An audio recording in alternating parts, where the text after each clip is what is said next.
Ken Holland, a pushcart nominee, has had work published in several dozen literary journals, including Rattle, the Texas Review, and Cortland Review. This year, his poetry has appeared in Naugatuck River Review and the Polaskill Poetry Project Anthology, with work forthcoming this fall in Roanoke Review and Louisville Review. A poem of his also took second place in this year's Stephen DeBiase Poetry Contest. My God, Ken, how long have we known each other now? 6 years, 7 years? It's always something. It gives me great pleasure to bring our feature, Ken Holland.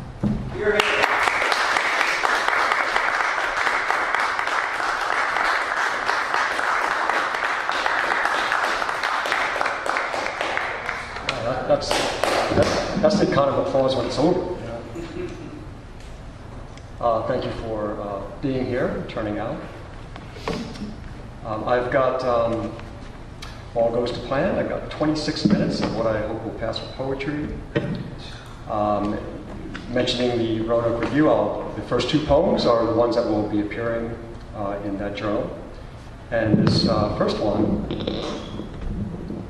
is called Rigor Mortis Road. How strange to pass a street named Rigor Mortis Road. Impossible not to wonder how it got that name, or best not to wonder at all. I wasn't home when my father died, so I can't say how he'd placed his hands just before the flat lining of his heart, or which way his thoughts were bent in their final flash of motion, whether the future finally reached back to touch him with one solitary word, now. I can say the burg my father grew up in, near the West Virginia border, died well before he did. Its very organs collapsed from within. The skin of a neighbor's barn so soft soft enough to put your hand through, wood like mulch from a long feasting of termites. The silo like a finger that's been broken and can no longer stretch straight and true. It's not the case that there's always a death rattle.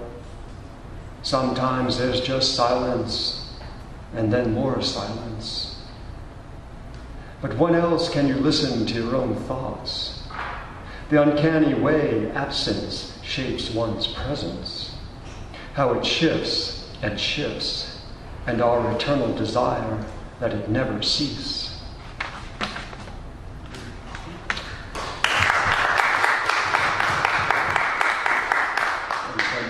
Do feel free not to if the mood doesn't strike you. This is called Last Call, and the only note I would say as a reference to some words at the end of the poem is that baseball bats are made from the ash tree, so I'll leave you with that. A snow-driven mid-December midnight, the way the darkness somehow lit up the flakes that powdered the poverty of storefronts and sculpted to the contour of buckled sidewalks. While from a bar 2 figures rolled from the door out into the frigid spice of a Wisconsin night, each of them obese and pissed off, entangled, ponderous, too wrapped up in each other's arms to even swing their fists, just sweeping up the snow like the treads of a tractor. But it was the quiet that struck me most, as if they didn't want to disturb a night as soft as this. Maybe they were too drunk or too winded. Maybe the way they clutched each other was too intimate for words. But the sheer roundness of their forms reminded me of ornaments, how close it was to Christmas, and how the real cold of a Wisconsin winter would be sliding in without making a sound as we slept in our beds. Something the bartender knew for himself as he unplugged the jukebox, and in his one small pleasure of nightly stagecraft held a baseball bat up in the air where, at the fat end of a bat in thick black marker, was written, "Last Call." like something Moses might have brought back from the mount, had God chosen a sturdy branch of ash instead of 2 slabs of stone.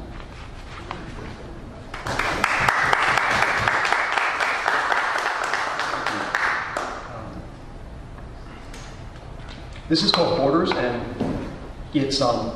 it's made up of a number of different. Each stanza is a separate unto itself.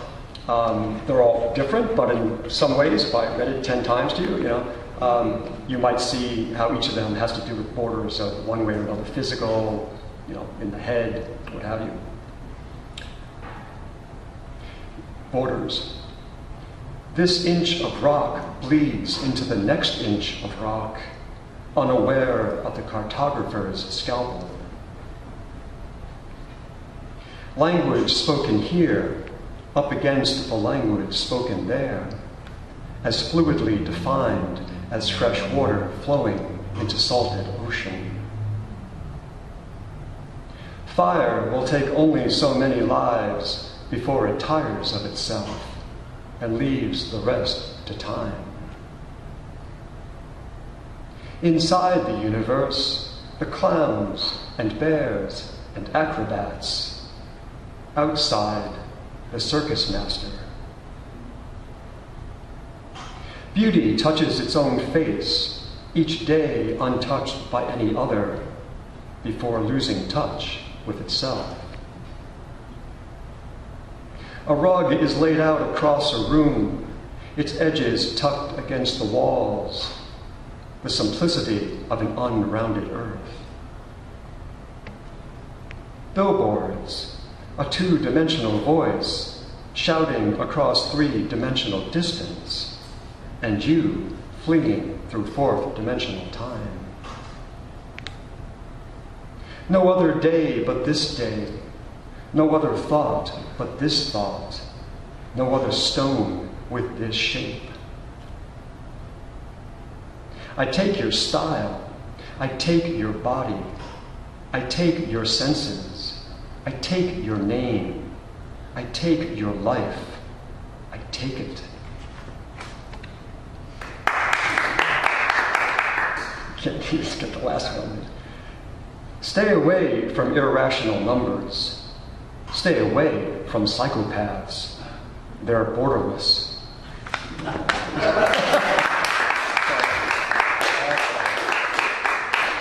Had to get that one. I think probably most everybody in here remembers some play from years ago that got a lot of, it was around, They Shoot Horses, Don't They? This is called They Shoot Great Uncles, Don't They? He used to ride horses in the Bronx, a stable near the east end of Pelham Parkway. In the photo, he's bare-chested. In the photo, it looks like Montana. Whoever took the picture, if they'd just backed up enough, there would have been the street and the paralyzed motion of DeSoto's and Packards and Studebakers. My great uncle had a fondness for pink Cadillacs and the kind of women who climbed into them. My great uncle had a fine physique and the rough temper found in the flicks of outflawed lawmen trying one more time to do the right thing, to put down the bottle and pick up the Winchester. There's a trailing rift of Dutch dust approaching from the west end of town, with nothing but bad news in the clatter of its hooves. My great uncle in this photo is unarmed, the kind of hero the wicked turn away from, the way they turned from the leather straps their father wielded to brand them in their youth. My great uncle, astride a horse, chest inflated with the exhaust of a borough city traffic, staring down the lens of his own mortality. Here, here.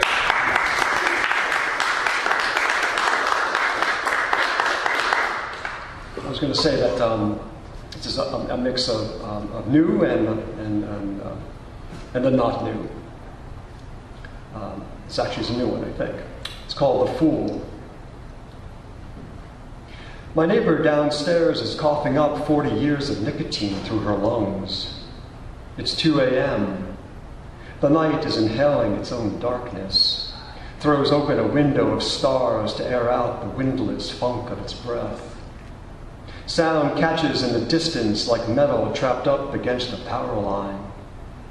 The moon is dressed in desert camo and will not reveal itself beyond how its lips sip at the ocean's edge. I'm awaiting the kiss of high tide. I'm awaiting some form of ocean life to wave a pincer and sing that way. You should go that way. Or maybe it's gravity's warm hand I'm waiting for. The way I'll cup her fingers and then promenade along the beach as lovers do. And never wonder where it is we're going. Never wanting to get there. Never wanting to say goodnight. And for once I step out of myself. I step up to what I desire. I tell her I love her. She is my sea of tranquility, the elemental force in my life. How she pulls back the dark skin of my thoughts. I say all this and more, casting myself a fool. And in the ensuing silence, I wait for her to speak. The waves sigh like a Greek chorus of lamentation. A ship's horn, an echo of what's lonely and heroic. The first gull glides on the current of the coming dawn. And in the silence that will not call to me, that sustains only itself, comes my neighbor's rough-throated heave of solitude, waking not from a nightmare, but into one.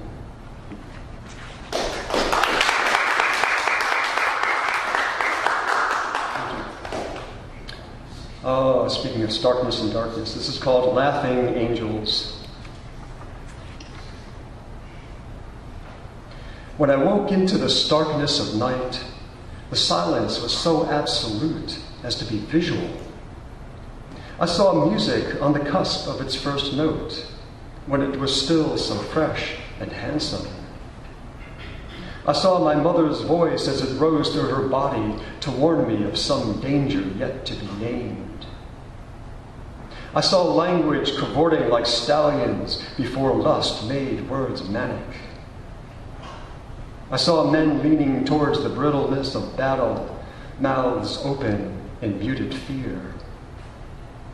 I saw the words of those who live on the street, holding up signs that translate their lives. I saw memory speak in the flashing space between chattering neurons. I saw an angel laughing, as angels will do, knowing we cannot hear them.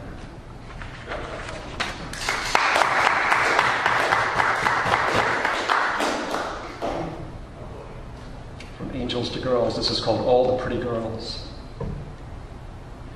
A little belated, as if anything, it's tied into the 4th of July. The sun's barely had a chance to grab hold of the sky, but already pounding heat into the air. Fireworks last weekend where some kid offered up 2 of his fingers like blood sacrifice, his friends chanting, "Holy shit," and only one of them with the presence of mind to look for the missing flesh, which he failed to find.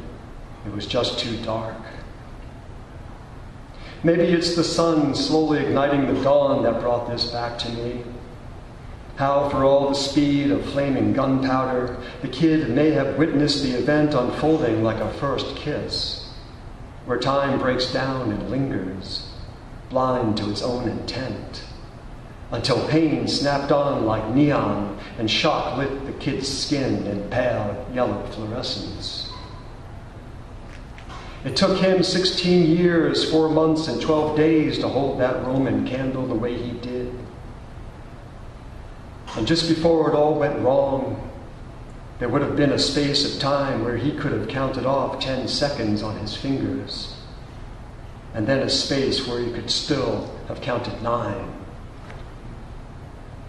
I have little doubt the heat slipping into my skin this mid-July morning is the same heat the kid feels in his phantom fingers. and how what he wants to hold on to is just that much harder to grasp against his body. The way a pretty girl will turn her head, then turn it away.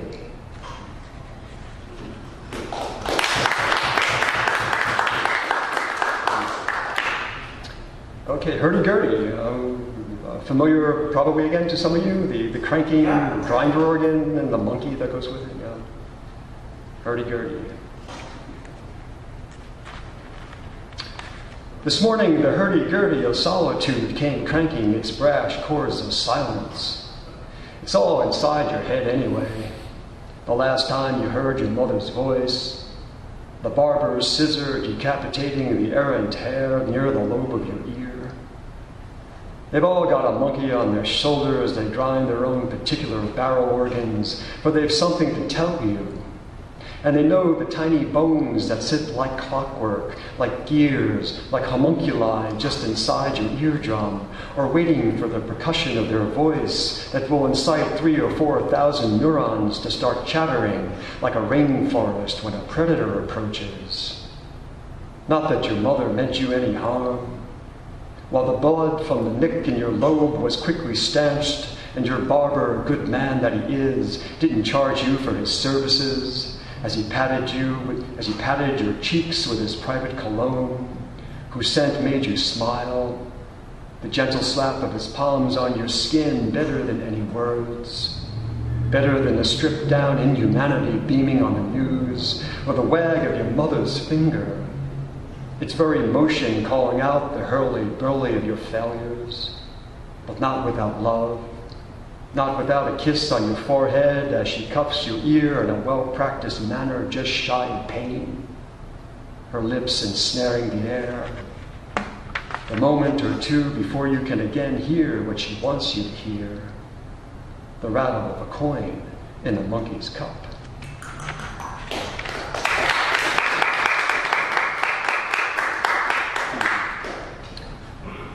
Small gods. Where do the small gods fit in? The ones who flirted with myth, who've built legends that carry an underscent of their own mortality.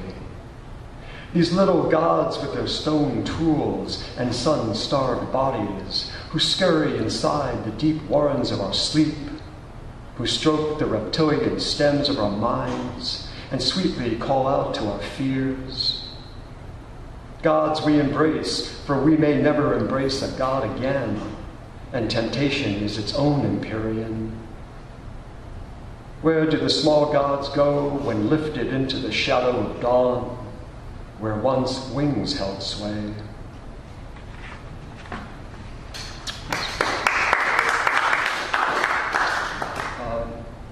I have a friend of my daughter's got into a drug problem, and there's much to say about support, and there's much to say about treatment and the like. There's also much to say about what that does to those around you and the family and the like. So this is called like some fallen heroine. We're talking about betrayal, what you've done to yourself. Why don't you just take your hand and snake it down your throat to where your heart lies breathing like some blind animal, like some child oblivious beneath the ribs of its mother, the rush of arrhythmia, the cold slither of your fingers grasping the chambers of pulse and muscle, drawing your hand into a fist, garroting your heart, shutting down your breath, when pain and ecstasy share the same name, your eyes fluttering shut like some fallen heroine in a silent movie, who didn't know how to cope when the silence fell away, when words were called for. The sun, an unseen needle, etching its way across the sky.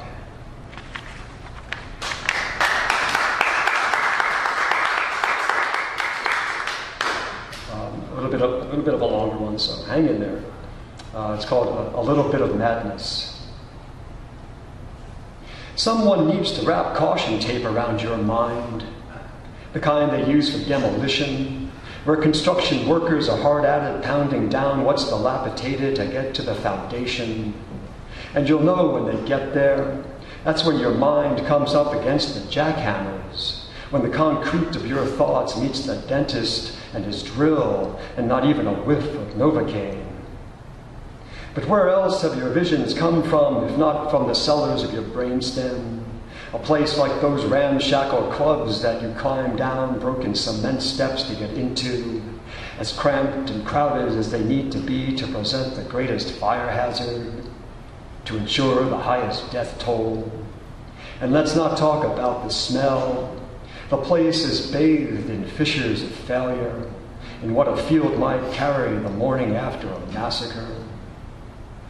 And what did it mean, that last vision where you saw 7 monkeys lined up, each of them holding a pose like a Navy signalman, and you just knew in sweeping your eyes left to right that you were reading a word that might have been important, that could have been a response to someone's prayer, and just how were you expected to find that person? Who was it that gave you the burden of searching him out, grasping his hand and carefully leading him back to those monkeys, of saying, here, look, they're telling you something. It might be something good, or not. The word might simply be that the prayer is unanswerable. And then what? What do you do with the person who's got 7 monkeys shining in the fluid of his eyes, who looks at you like you're a martyr who's forgotten what he's died for, or just died for himself? Think of all this. Think of all your thinking. Your head feels like there's a gull with panicked wings inside, a gull half crazed from drinking from puddles iridescent with sewerage. He's stolen your coat and turned it into feathers. He's stolen your eyes and shoved them apart on either side of his head. He's taken your name and keeps it clenched between his claws. The gull needs you to keep your inner voice down.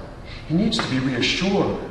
He needs to lean his body against the curved swell of your skull, to let his avian heart smooth out its rhythm.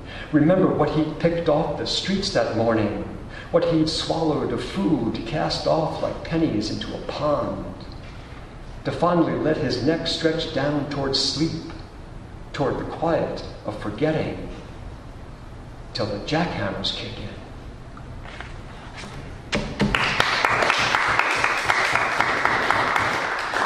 A little bit of madness. I guess 3 or 4 more. Short. The hooves, another internal poem. The hooves of my conscience. I stubbed my toe against my conscience. It was resting in the attic of my mind. I'd no idea how long I'd put it there.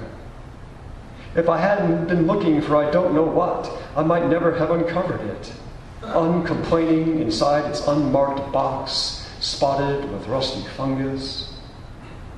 I reached in to gather my conscience like a pudding or a custard pie, gently, as with anything that has been abandoned, such as civility, or the vast array of silent stars, of silent films.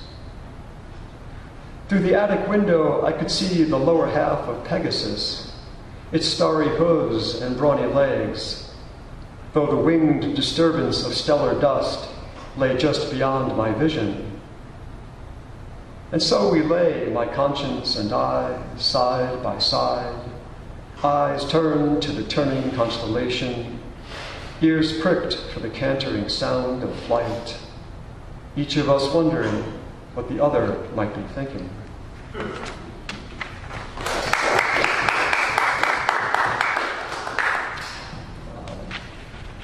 Still life with words. This is new. I need to talk to my gun, its high-stress steel, the irony of its trigger guard.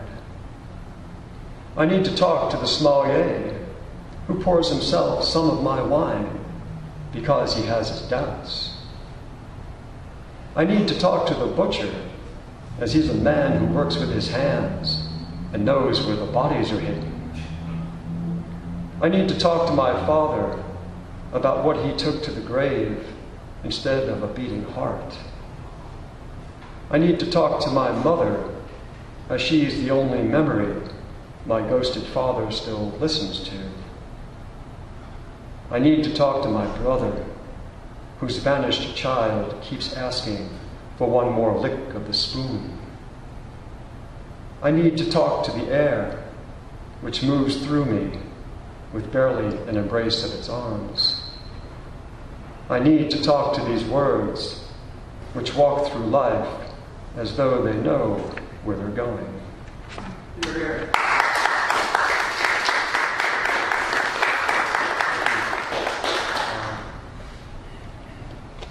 Two more. This is called lacquer work. In Hanoi, we walked around the bed on which the paraffined body of Ho Chi Minh lay in state.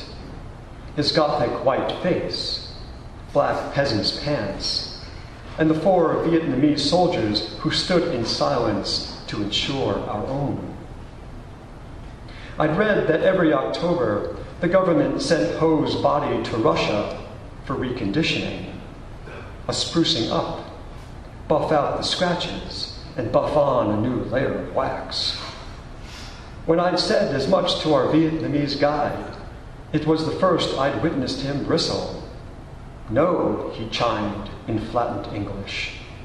We know now to do for Ho Chi Minh for ourselves. It was, after all, a matter of pride.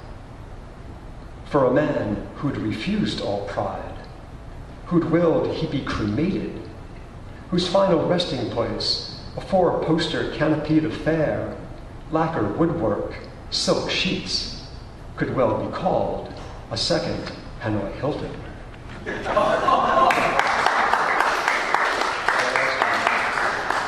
So the last poem, I'm reading a little bit from the political, and I wrote this one a bit of a while ago, but boy, elements of this just keep coming up.